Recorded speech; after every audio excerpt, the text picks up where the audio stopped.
All right. Hey, everybody. Welcome back to Smirking Gun. This is Rob, and we are back with episode 2 of DEVS. And I decided to break this up, and I was looking at everything after the fact. I took a full page, over a full page, front and back of notes, and more than another, like part of another page for episode 2. Like, I don't even think I took that many notes for episode 1, and I talked for an hour.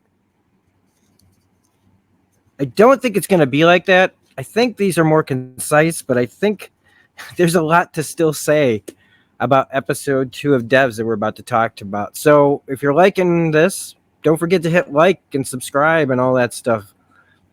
You know, move the needle a little, just a little. I love seeing just little bits of growth, you know. But also, I want to thank Adam for my longtime fan and friend of the channel. And I like to think, you know, like it's weird talking about online friends sometimes. Like I have an established group of friends that I've on my Discord and stuff, and there's a bunch of people, like including Adam, that are on it. But like, it's kind of like we all just kind of have different ways of being friends, I guess. There's different levels of it, and in that way, I consider Adam a friend. So I'm really happy that we're doing this. I really am. Like, I think I might be like.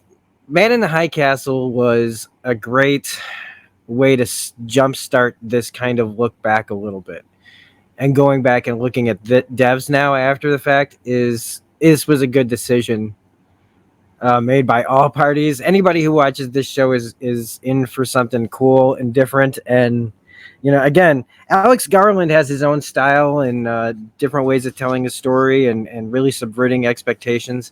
But it's still like I love anything that kind of looks like a David Fincher film. So that's also got this going for it. And the music, I said it before, I'll say it again. This episode is bookended by a band I believe called Congregation, and the song they use is Low. And the way it's used made me have to look it up, because I feel like it's like Alex Garland put this in here for a reason. What could it be? And from what I've gleaned from several other people's thoughts on this, is that, I mean, I think the band is called Congregation, or maybe it's Low. Is it maybe the band's called Low? That's probably what it is. And I think it's a Mormon band. I don't know. Don't really care. Because like whatever it means to whoever wrote it, you know, is being used now to express something inside the story. Otherwise, why have it bookended here other than, you know, I just want to like kind of play a kind of haunting melody that's got a good flow to it. Might not be that dense of a song, but I think it is. And I think it deals with things being shaken up. Like, as I'm kind of like paraphrasing off of what I've gleaned from other articles that I was checking out. And I was going to post like where I got some of this from, but one of them was like called like I lost my panties in the mosh pit. But I was reading what they said, and it's like, you know, it didn't seem to be like some kind of crazy white nationalist, Christian nationalist website. So I was like, okay, I'll at least listen to what the person has to say. And it seemed to be like a place that celebrates like horror and music and stuff. And it was kind of about shaking things up generationally, how, you know, generations don't agree, a group thought, you know, kind of culty thought, maybe, like just how things can get shaken up within those kind of societies and those groups, and just a lot of that for this song. And it's a really good song in context with the show. I mean, I don't think I'll like, it's not one of those songs that I'll probably look for and put in my catalog or anything, but it'll be something to look forward to whenever I rewatch the series again. And we're kind of, we've jumped right in, by the way, this time. No preamble too much, just other than I'm happy that we're doing this, because I do have a lot to say. But again, I guess before I do want to get into the thing proper, I do want to talk about FX, like on its own. Like FX, I don't even think they have FXX anymore, do they? I don't know. I liked both, but FX, man, how consistent are they? They make some of the best series and limited series I've ever seen. Anytime I think of like something and they go, it's on FX, I'm like, oh well, I'll automatically watch it.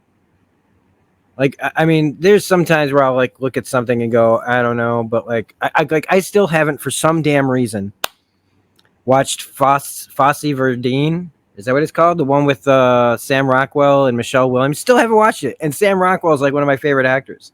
But it's like the subject matter, his like kind of not interested me.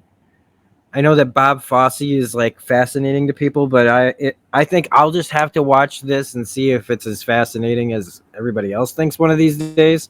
But I know it got a bunch of like award nominations, right? I mean, so I'm just saying, like, their stuff, man, going all the way back to gosh, like Rescue Me and stuff like that time period. I mean, that right around the time like It's Always Sunny was first coming out. All the way through with where we've got shows like What We Do in the Shadows and DEVS, and DEVS was an FX show. I get confused because Hulu's had them for so long, but just seriously, everybody, like FX, goddamn, man, they just make good shit. And yeah, and I'm not even the biggest Sons of Anarchy fan. I watched the whole thing, but like even that when it came out, like at its time, like really edgy. And it has its moments, and I don't want to ever piss off the fans of Sons of Anarchy by saying it's not like, just not one of my favorites. I think a lot of the performances are solid. I had a hard time caring about the story of that one a little bit. But anyway, FX, you know, I guess I'm trying to get a sponsorship from them or something, right? So we've got this broken down scene by scene, and I'm going to try to take everything that's in that scene and just work it. Any thoughts I have. So I have all my notes based off of like that. So of course we have our cold open to this episode where it's again, these out of context kind of images. And again, after the first episode, and I believe these first two episodes aired at the same time, and then it was week to week or maybe two at a time. I'm not sure. I still say, man, like I waited about a week, close to a week to watch this second episode. And I'm just saying, everybody, like when you have a chance to like sit and you were forced to back in the day when like a show would, you know, like network TV, you're forced to wait a week before it freaking comes out. And now a lot of them are starting to get wise to just financially, that's just better for them. But anyway, like I really think that all these shows, you don't need 3 episodes to get everybody tantalized, man. You know, like they're going to watch no matter what. These little things, these little gifts that you give, like I'm actually trying to help capitalism here, and I hate capitalism basically. So just stop with the binge stuff. I know all you bingers out there love it, and I love binge watching shows that I've seen a million times. But new shows I like to take my time on and savor them. It's just, you know, we're Americans, we never deny ourselves. But I do believe that this is telling us that somebody in the show, probably Forrest, probably Katie, at least Forrest, sees a lot of this already gone down. And there's an instance of that. All right, you guys probably didn't catch that. I took a little beat there because somebody was mowing the lawn outside. All right, so hey, it's got to get done at some point, right? And I'm not doing it. Not like I can't. I don't, because it's the man. What am I doing? I have a man for those things. That's what I'm trying to say. No, the place has a guy that does it, and it's Saturday and it's beautiful, so why not? But yeah, so it feels like somebody knows, and it feels like at least Forrest knows, because the imagery is like or at least I feel like that every episode now is telling us at the beginning everything that's going to happen in the episode, but be pretty vague, except for one spot where you're just going to go, how is that going to come to pass?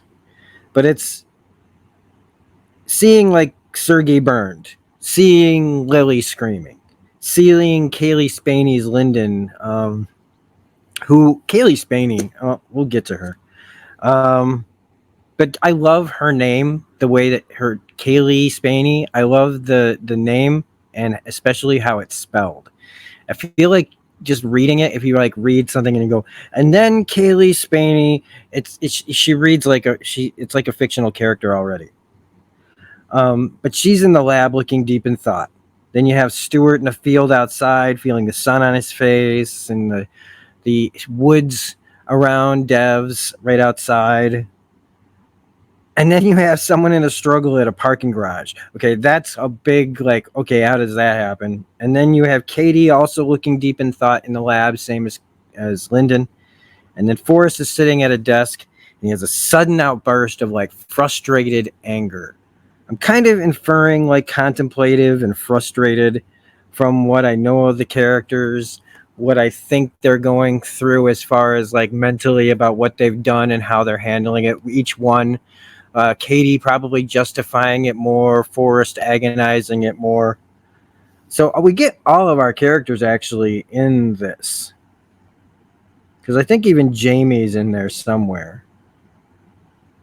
But that's how we have this cold open over that song playing. And then when it cuts to the titles, like I love when things flow together with a song, including credits. It's one of the reasons why I do, like, I'm putting music and stuff over my main titles, just because I love looking at, like, hearing certain beats at certain moments of the intro. I don't know. I even if no one else likes it, I do. But when you find that flow, I'm just saying.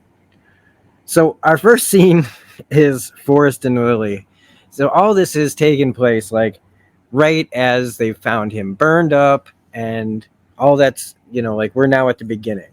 So she's dealt with that, and now she's sitting with Forrest. And I love this open space that they're sitting in, very, like, public, but, like, private at the same time feeling.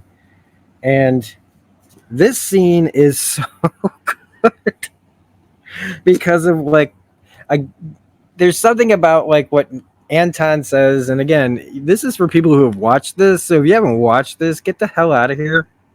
Come back.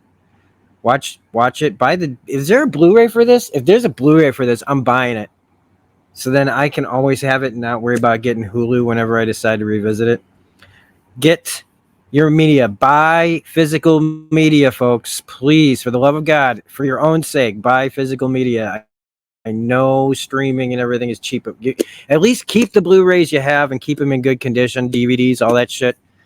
Just seriously, it's always good to have backups. I don't mean to sound like a Y2K motherfucker or something like that, but just streaming is odd, and suddenly the thing you want to watch is somewhere else, and you got to pay for it, blah, blah, blah.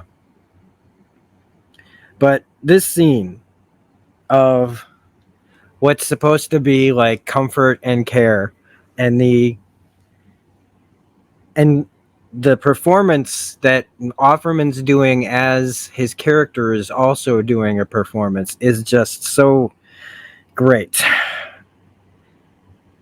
Ron Swanson is, as far as like his ideals go on Parks and Recreation, him and I are kind of more similar than I'd like to admit.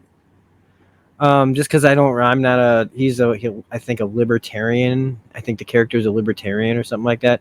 I just have a bunch of my own stuff, I don't really call myself anything. But I thought like that was like, he had to kind of play that part a lot in some form. It was like doing the Ron Swanson affectation, but not being Ron Swanson, just talking like he does. But when he gets to do this, and it's why I can't wait to eventually see Civil War. Like, his performance in this is just amazing, as he sits there and tells Lily all these truths, all these really true things that he really feels too. But it's still all being used for this emotional manipulation that, when push comes to shove, doing no harm to do what he needs, what he wants to get done, goes out the window. So it's like he's the will, he goes along with what he feels has to be done, if that means taking somebody out now. But he's going to agonize it. He's that person. But it's like, you don't have to really worry about him talking, though. So like, if it came down to, could he tell her, like he did with Sergei right before he killed him? He's like basically confessing to the murder. To please understand why I'm about to do this to you, please. And he's doing it here too. And it's but it's the way it's worded. Because, we get confirmation that it's his daughter that was, taken from him. And that he's living in these two altered states of where she's dead, and he completely accepts it. And then the opposite, which is he has no comprehension that she's gone. And that they are both two equally unique states of being, like multiple personalities, like except multiple emotional states existing on top of each other, where they technically have no room for each other, but are somehow he is able to do it, like some sort of mental god. And the thing is like, there's a lot of people that do that, and it's the way it's written and worded, and how you can like really look at the struggle, like how big the struggles that people go through that they keep to themselves, that are so great and so large that it's hard to comprehend how someone can handle that much grief and look, for the most part, I mean, outwardly, most people wouldn't know.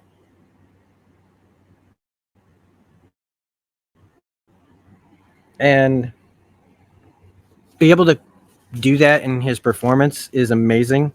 And she has to sit there, like she's sitting there, and I think when I originally watched this show, I found Lily to be really boring, but she's not. That's just it's just because I didn't want to look into her as much at the time. I think I was just more like, oh, this is happening because this, like this is happening now because she made this dumb choice.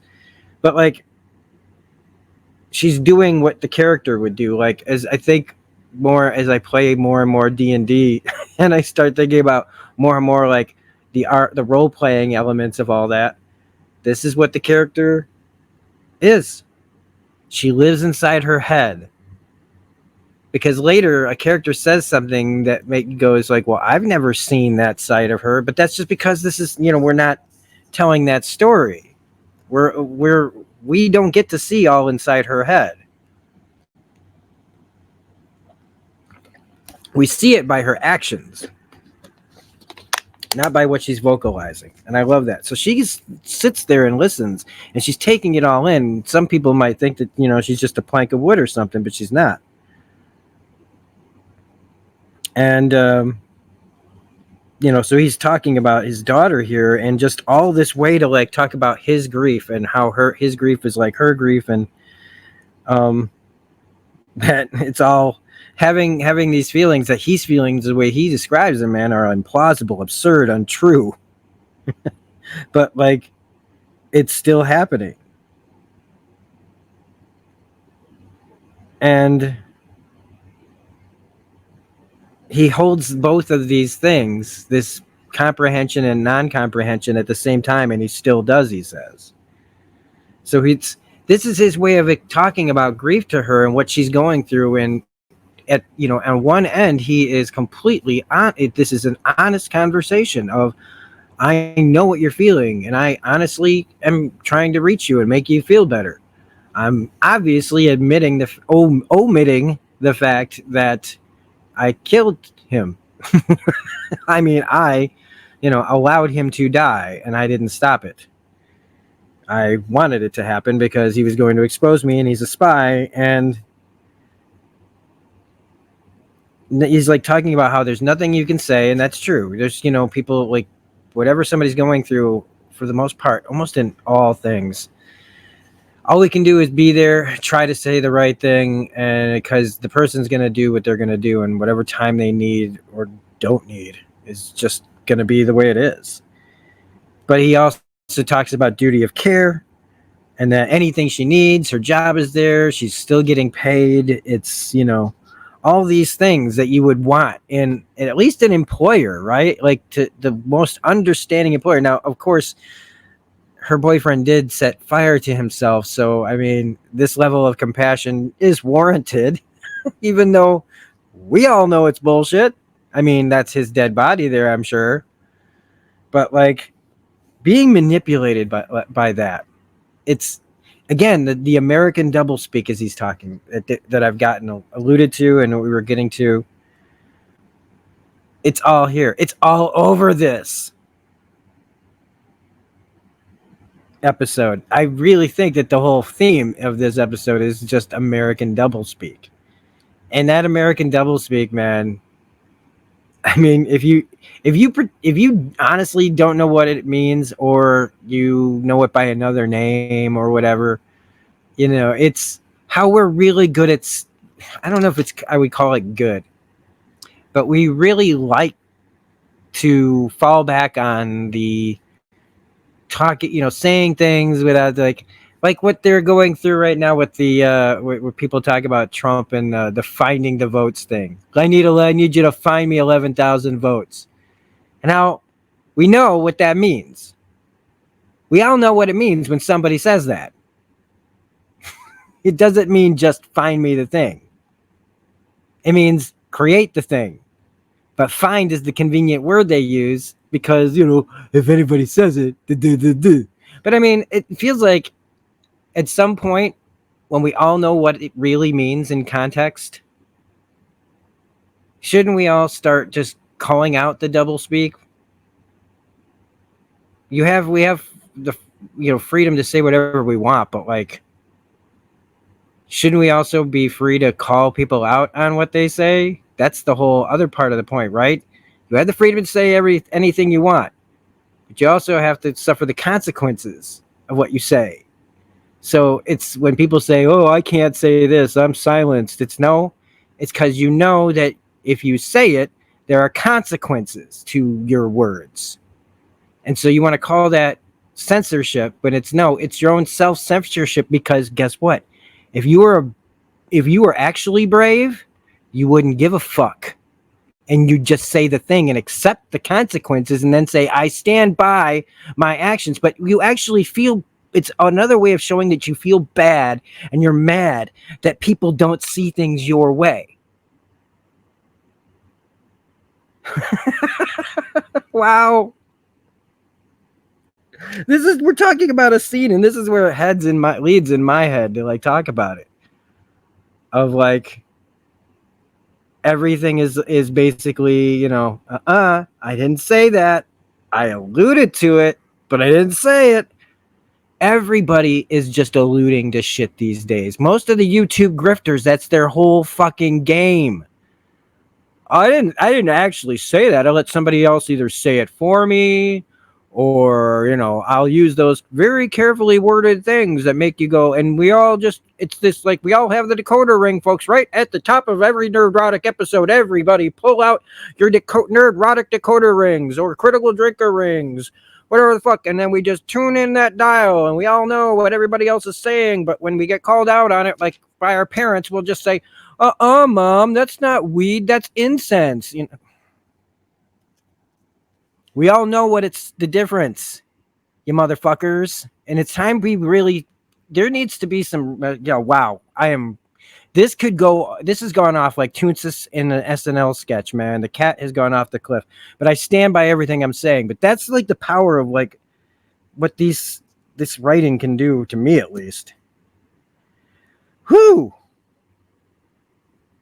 So the next bit we have is, because this is a lot. I got a lot to say in this one, man. So Lily and her mom, okay, this simple scene. Because what I love about talking about these scenes is what Alex Garland is doing in them, really. This is just a scene, right, that anybody could just think is like regular ass boring. I've seen it a million times. But we never talk about why this scene is in these, why people do these scenes, which is the parent getting the phone call, or the kid reaching out to the parent because something bad has happened in their lives. And in her case, right, her boyfriend is all burned up and she's confused, and she's either gotten a call from her mom or she's reached out to her mom. And we've seen it a million times. The parent seems, the kid being annoyed by every single thing that the parent says, and we can get what they're saying by their answers of like, no, mom, like, I have friends, and no, I do have people taking care of me, and I know, mom, that I should have like done this and blah, blah, blah. And I used to just get annoyed by these scenes when I was younger, because we were annoyed by our parents when we would be on the phone, especially, because, well, first off, the lies that we tell them on these phone calls when our parents call, and she's sitting there in her empty apartment. She's talking about all these friends she has that are around her, and they're here right now, and they're helping me now, like, to prove like like they're right. It's the fact that like when every generation basically is the same as before, right? That old thing that everybody's doing right now as we speak, where the parent hits it too close to the mark on the phone. We know they're right. We're annoyed that they're right. We're annoyed that they don't think that we know that what they're talking about is something we've already considered. And we don't like having to hear it again, especially from them. But why? Because it's that defensive mode that we get about our parents. Like, we love them. Like, I mean, everybody else loves their, the royal, most people love their parents situation. I am not included in that group. Still, everybody has their moments about this, with their parents.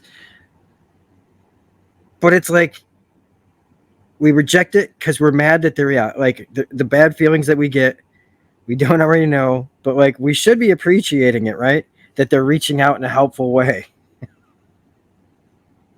And I don't know. I feel like some people call scenes like this boring, or like, what is this? But I think it's just really human and close to the mark. And it's so close to the mark that instead of appreciating it, we as an audience have a tendency to call these kind of scenes boring because they're so close to the mark, and we just don't really like, we either laugh at them like, haha, that's true, or it makes us uncomfortable to how accurate it is. And some people just can't have that. Like, when I've said I want more realism, then I get it and I go, oh my God, and I like turn my head away from the realism, like, oh my God, that's too accurate. So after her phone call with her mom, she goes to see Jamie and climbs up his like building, which definitely goes to what he says about her. I think, yeah, in this scene where she just shows up at his door outside of his place from the outside saying, open the door now. And it's a nice scene. I mean, she just gets right to it. I'm sorry we broke up. Although I don't believe her in some of these parts because of how she treated him. Maybe she's sorry now, I guess, but she's sorry now. She made it sound like she was sorry then, but it just didn't really, like, I don't know. Maybe she regrets it. What do I know? I'm inferring too much here. I think as looking at it from his perspective too much instead of like, I don't know their shit. So she's probably telling the truth, but she needs him to move past it because, she tells him about everything. All right. She gets him up to date. But he's like, look, this guy's working on a Russian app. It's state. It's from Kazakhstan. He's using out-of-date tech. He hasn't updated with his handler. This guy is a spy. He just kind of puts it out there. She's just kind of, I think it's just one of those things where the grief and somebody saying something like that is so insane. But at the same time, like, you just wouldn't want to believe that kind of thing. You need proof in something that insane. I mean, how is it that we need proof for all this other, like, quote, stuff that's really, small? But people don't need proof in God. I'm sorry. I know that that's out of nowhere, but I don't give a fuck. It's my channel. And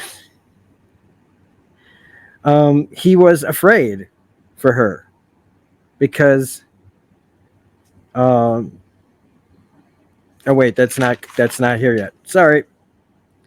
But that he's afraid to open it, that they might lose it all to added security. Meaning that somebody would be able to probably know that they're there, be able to find them and track them if they realize that somebody's accessed that phone, even if you do get past the password. But she tells him to do it, and he does it, and she leaves with the information. Now, the next thing we have is Forrest and Kenton. And Kenton's meeting Forrest outside his house, all like cloak and daggery, getting like him sitting outside, getting a text from inside or some kind of message. And so he goes out there, and here's where I had another big, does Forrest know, and does Kenton know that Forrest knows? Which is that he tells Kenton's like sitting there finishing a cigarette. He's like, I ought to quit. I know I ought to quit. And Forrest says, I wouldn't bother. It won't make a difference. It'll make no difference. What does that mean? Does it mean that Kenton maybe has like, because again, I don't remember everything. Does it mean that Kenton has like terminal lung cancer? Which is what I want to say is probably like the most accurate or believable. Or does that mean that Forrest already knows that it doesn't matter if he quit, like, I know how it ends. If he says it doesn't matter because he's already got lung cancer, that's kind of a dark thing to say to somebody. But maybe, when your security guy's a hitman, I think you probably are on that level of gallows humor at the very least. But he's like, still,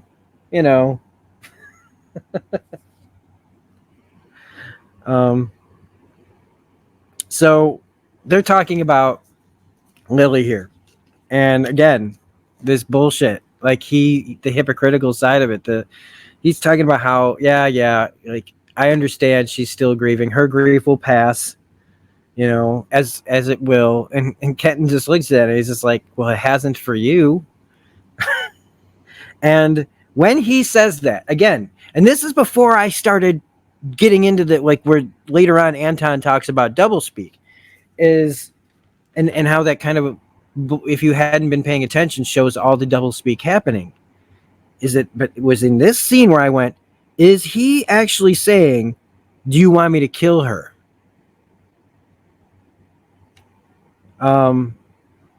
Because I feel like they're speaking in code. Because the way just like, there's this like way of talking that seems natural but seems false at the same time. It's like, well, why don't you get a new car at the very least? This one's a piece of shit. Like, is he saying like, don't, like, you can always get a new whatever she is. Get something else. Are you sure? Get an electric car. Think of the environment. He's like, I don't think of the environment. Now, again, does that mean, has he seen the future? Or does that mean him talking to him in another way? And again, I'll probably have something over this. It's like saying I'm thinking way too hard about this, but I don't think I am thinking too hard about this. I think it's great to ask these questions, especially not remembering. And trying to share this to anybody else who's watching this like this. This is one of the reasons why I do it. It's for people who can who watch episode to episode and want somebody to yammer on like this to them as well. Like the people that are really excited after watching an episode but have nobody to talk to. Here I am to meet those needs. So anyway, is he? It feels like code. He says, though, that he's not holding on to the past, that he's just trusting the tram lines, our tram lines, basically all this one thing. And that whatever he's doing then means that he was always going to do it. And that's why he's like, but at the same time, is that why he's agonizing? Because he knew this was the moment of this, and I have to do it because that's what I think is to move any other way. And like I've said, just don't do it. Like, be really rebellious and don't do it. Except by not doing it, I think he doesn't get what he wants. So that's why he's still just going this direction, because he knows that the end result is where he's trying to get to. And it's just unfortunate that along that way, all this other stuff is going to happen. But how much do the other people know? Because to me, it's either like there's a scene with Kenton that's like, is he mad because he knows like that this is what was happening and he just hoped it wouldn't? I fucking love this. So the next scene we got to talk about is Katie, Lyndon, and Stuart in the lab. Basically, this is a boomers versus millennium versus Gen Z. Leave Gen X out of it. This is not that kind of conversation. I mean, we're not included because we don't care. We don't. But this is a boomers versus like, but it's also amazing because in this they actually use the word woke in its proper context, I think. Yay! Because they get into an argument. It's the you guys don't know shit. No, you guys don't know shit. It's the I've lived a long time. You need to grow up, kid. To the kids saying, we've seen what you've done and we're not happy about it. What do you know? It's that old chestnut where they know things. We knew things back then. What we knew was just not from experience, like life experience. It was feelings and seeing, like from what we see and what we're gleaning off of that when we're kids. And it's like no one's like, all we got to do is, it's so simple, right? We just got to listen and communicate and accept it. But that's the whole fight. It's that constant push of old versus new. I don't know what Gen X is going to look like, old folks, but we better be better than the fucking boomers. Sorry. We better be for the most part. But there's a lot of Gen Xers out there that I'm kind of ashamed of. But he says that you're all so political, all so woke. And I swear to God, any anti-woke, like the people who use woke wrong, anybody, maybe this show's too smart for them. And please don't send them this show. Don't recommend this show to those assholes. I'd like one corner of the fucking world to be nice and clean and untainted by those fucking chuds. But they actually use it correctly because he's talking about, and this is how I know, I think I know this. I think I know. Hard think there. Because he talks about how they don't know history, they don't know art, they don't know music. So thusly, you don't know politics. So thusly, you aren't woke. Which we know, like, being woke was always about being aware of social problems and injustices of like civil rights, racial injustice, being informed and aware and wanting to do something about it. That's what it means. And I was just so happy to see it because this comes out in 2020, right? So, I mean, I would love for this show to be shown in classrooms. Anyway, um, he says you're not woke, you're comatose. I don't know. I don't know. I think that's again. I think that's debatable, but he says if you haven't listened to Bach or Coltrane, then shut the fuck up. But in this scene, we're led to believe is that they have been able to move backwards to predict, or well, they see the crucifixion. And as somebody who do not believe in the bigger God, I don't know why I did that accent. If this like let's say this was a real thing, what they're doing, and all of a sudden they go back, science somehow proves like, see, I think there's like more evidence that there was an actual person named Jesus who got crucified. He wasn't the son of God, but he probably thought he was. But if people were to see that, that would be it. It'd be fucking game over, because with the loose amount of like sanity that most people have, and all the ways that they'd be wanting to see signs and UFOs and every other fucking thing, Bigfoots and shit, Loch Ness monsters, Mothman, chupacabras, Yeti. If they saw this, that would be it. They wouldn't need any more proof. Even though that would mean if they saw this, it would actually mean that they should actually be pressing for even more proof on what these images are they real or not, you know? But like the burden of proof would just be gone. It'd be like, nope, and that means, and that just proves it, God's real and everything else is real. We saw the guy, we saw the other two guys too, man. That really like put the icing on the cake for me, man. The little cherry on top of my sundae was when I saw the other two people crucified behind Jesus. I was like, this is one of those times like where on the X-Files there was like, maybe there was a reason to keep the alien conspiracy. I'm not. It's because Cancer Man, I think in the end was right about one thing, which was people couldn't handle the truth. It would fucking drive everyone off the fucking deep end.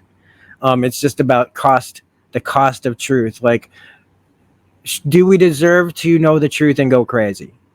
Do we deserve to know the truth? I got that on the brain, or burn it down.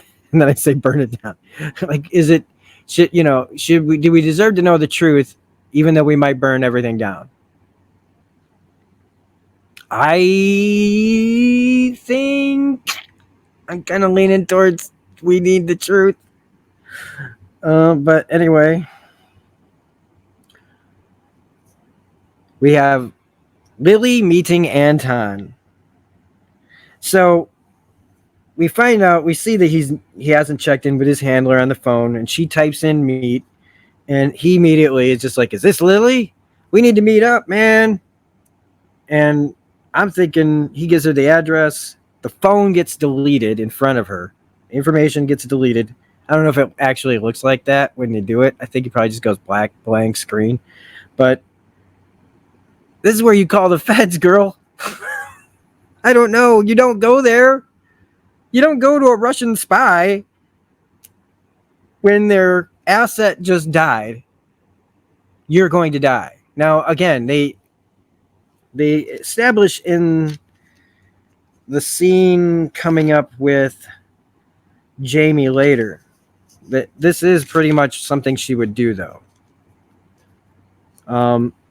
And she was like, she did try to get into the passcode of the phone again and almost blow it because she couldn't. But I don't think she's that much. Just like if your lover or boyfriend or husband died, I guess, depending on the relationship, you would, and depending on the person, maybe would go this far out of desperation. Because to me, it's a death sentence. Like, she shouldn't be walking out of this, like, at all. But it's because the guy's trying to work an angle that this is safe. Now, if she had just straight up like said, I'm not doing shit and don't ever, and like, I mean, really laid the law down, I don't think she'd have walked out of there. But also the score in this scene, how unsettling the music is in this scene. oh my gosh, it was almost like too much. I was just like, wow. I mean, it is a scary situation, but holy shit. Because this is like him again, double speaking to her. He knew you, you loved him, he loved you. I love my wife and kids. They don't know shit either. Does that mean I don't love them? It means you don't love them enough to tell the truth. Because what would happen if they knew the truth? You keep things from people like that because you don't want the consequences of telling them. Again, you are free to say whatever you want. It's the consequences that people can't handle. And then they want to blame it on everyone else because they can't say something like, well, like anything crazy that's on their minds, that's in their heads to do or say. I do want to mention Brian Darcy James here, character actor. You know me, I love make character actors. He plays Kate Bishop's dad on Hawkeye. He's been in 13 Reasons Why. He's movies like Spotlight. I really like this guy. He's a very distinct look. He's played all kinds of characters, and what I really like is when he gets to play a character like this, who just looks like a guy, but he's also like a spy. So that means he can get real, like there's that dangerous side of a killer in there, and he just looks like a guy. You know what I mean? But how anybody can just be, they can look whatever they look like and be something else completely being willing and able to do on the inside. But, he tries to play to her emotions of, look, if you don't do it for me, do it for him. They killed him for it. Wouldn't you want to know why? Maybe he had a good reason and they killed him and covered it up. So don't you think that that's why you should do it? And then he pulls the old X-Files, like, leave something in the window for me and I'll come a running. That's just, and the whole time Kenton was spying. And he goes, that's just fucking great. Now, again, does that mean that he knew and he was just hoping that this isn't how it was going to go down? Or is he just saying that because it is something you might just say? It could be both, and I love that it could be both. So before we get down to it, we have another lab scene where they're all talking about the post-crucifixion viewing, and Forrest is there, and they're like, it's a miracle. But Forrest doesn't see it that way. He says it's not a miracle, but it needs to be. It has to totally work. There can be zero variance of and he is being like, that is a responsible thing right now, is if you are going to show everybody the crucifixion, you better be fucking goddamn a 100 million jillion, the numbers again that would take, that Sergey was talking about, that's the numbers that we would need. Okay. And a computer the size of the universe. And when he asks Stuart, like, are you saying that we're going to be better because you're like, how we're all going to do better, or do you know we're going to do better? And I still see he's saying it. He's the audience right now. I love it. I also love when he's like, take the champagne bath. I'll have accounting approve it, but I need a moment alone. So he's watching his daughter and he's reliving his trauma. He's not over it. He's not better. This whole thing is like, he uses it to go see his daughter now. But it's also got these other applications that they're using it for. And what other personal reasons could he have for doing this? And we'll find out soon, before the end of the show, of course. But it just, like, again, that reliving trauma is serious fucking shit. He hasn't gotten better, and I can totally relate, man. I feel like I am just one open wound of relived trauma. I feel like I relive my trauma basically every day, and it's what he's going through, man, ain't no joke. And what you do to cope with your traumas, to when you have those moments where you're reliving it. I mean, one of the reasons why I make content is to help me with my trauma to fill in the times where I, you know, might be going through it. And I say to anybody out there that has this problem, do what you need to do in a healthy way. Try to find healthy outlets, and definitely, if you can, try to get the help you need, because it's serious shit. So Jamie, Lily, and Pete. So Jamie meets Pete, and I'm going like, and I thought this before, but like, is he? I want to say that Pete must be like a government undercover agent or something. I don't know. He's doing too good of a job at being this guy, but like he's always there. Maybe it's a red herring, but this is where Jamie tells her, and this is where we kind of cued into like some of her behavior, is that she does the stuff that other people only think about. You just do it. And that he knew that she would be going down the rabbit hole to figure this out, and that it's a bad idea. And he says he's there to help her do that. But I feel like he's, as much as he cares, as much as whatever, he's there for her, he's also there for her. He still wants her, and he's there in whatever capacity, but the ulterior motive is plant the seeds of coming back. More double speak. And you could say that I'm being cynical or pessimistic, but at least in the script, it keeps popping up this way. This is what the script is telling me. And I just love it when they can carry those themes, scene to scene to scene. But she tells him, right? Yeah, you're right. It's a bad idea. Don't worry about it. But for her, again, her intentions are to keep him out of it. She's dealing with Russian spies now. He did his part. Now she knows she's in it. She can handle what, he says. You just do these things. You just do it. Other people only talk about it, think about it.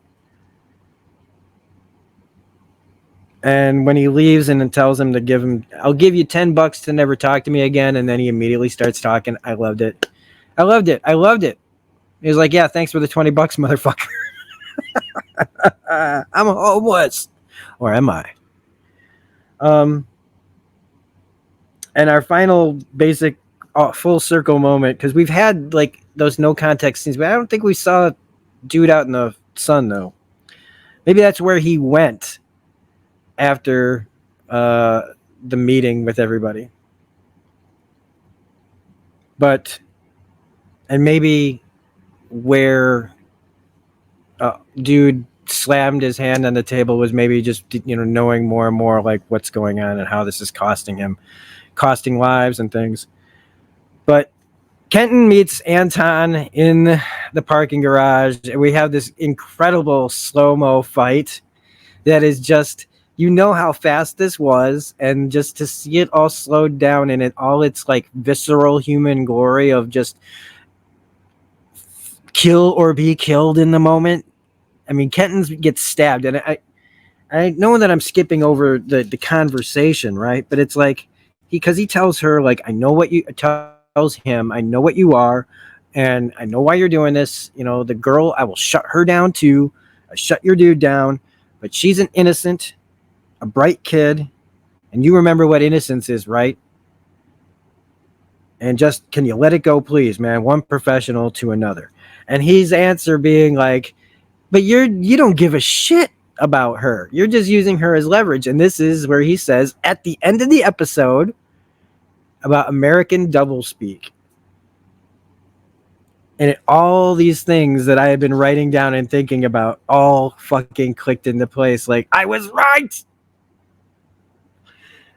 And how we like to use it to the cover of virtue while you lie.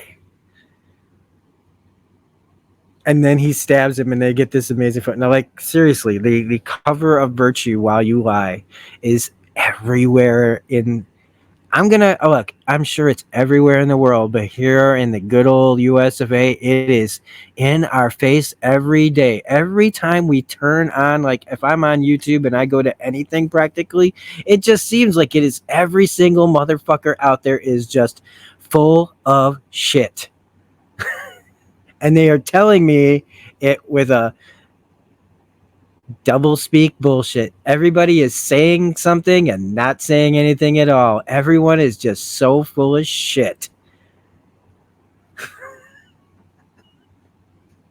But it gets clicks. Everybody wants to be lied to. Everybody wants to be lied to. And like good videos from people all over YouTube and anywhere else you can make content that just get ignored by the algorithm and by audiences. The proof is in the goddamn numbers, right? People that find their positive videos, they go, I don't know how I found you and all this other stuff. How come you're not bigger to all these great channels? And because I don't want to throw myself into the loop of like great channels like that just haven't been discovered yet. It's just because I haven't been discovered, guys. Smirking Gun 2025, we're gonna blow up, man. No, it's just because it's the way it is. But anyway, the fight that they get into is great. And he snaps his neck at the fucking tire, like under the car. He puts his neck at the tire, under, like, okay, he's under, his head's under the car, and it's just above, like, past the tire. His neck is, like, just a level with the tire. And then he just uses his arm to crack it with leverage. The leverage, he was talking about leverage earlier, and he uses it to snap the guy's neck against the tire. Whoa, baby, that was intense. And the whole time they're playing that congregation song again. As he dies, Lily puts the fuck you sign in the window, which is something Mulder should have done at least once on the X-Files. But it's network TV in the 90s. So what are you going to do? Maybe in the movie. Maybe that could have been their fuck. That could have been their big fuck moment, is Mulder puts a fuck you sign in it. Oh, well, it's, you know, that was 1998. So get over it. But that is the end. So she's telling Anton, fuck you, as Anton gets his neck broken, and he, you know, she has no idea. But it's such a great stamp on the end of it. Boom. Now that fuck you, that wasn't double speak. So anyway, that is episode 2 of the DEVS series. I can't believe I talked this long again about this show. This is longer than the episode itself. I don't care. I don't care. I had more to probably say than I did. But in an effort to know how long this is going to take in editing, I'm going to end it here and say, if you guys are liking this, tune in more for episodes for the rest of the series as it comes. Keep tuning into the channel where we got comics, TV, movies, blah, blah, blah, blah, blah, blah, blah. Check out all the playlists. There's probably something you like. This is Robert Smirking Gun saying, have a nice day. Be good to each other. Talk straight. Talk straight for once in your life. You out there that's about to say something double speak. Let's be straight shooters from now on, hey? Let's give it a shot. I'll see y'all in the next video. Bye.